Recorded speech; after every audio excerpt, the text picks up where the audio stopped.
Take the engine cover off. Loosen the oil filter. Get under the car, remove the drain plug cover. Remove the drain plug. Let it drain. Replace the crush washer and reinstall the drain plug.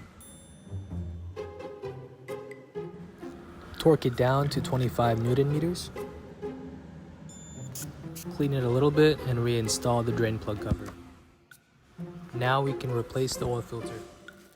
Put a new O-ring on. Reinstall the oil filter. Torque it down to 25 Newton meters. Now it's time to put oil back into the engine. Put the oil cap back on. Reinstall the engine cover and you're done.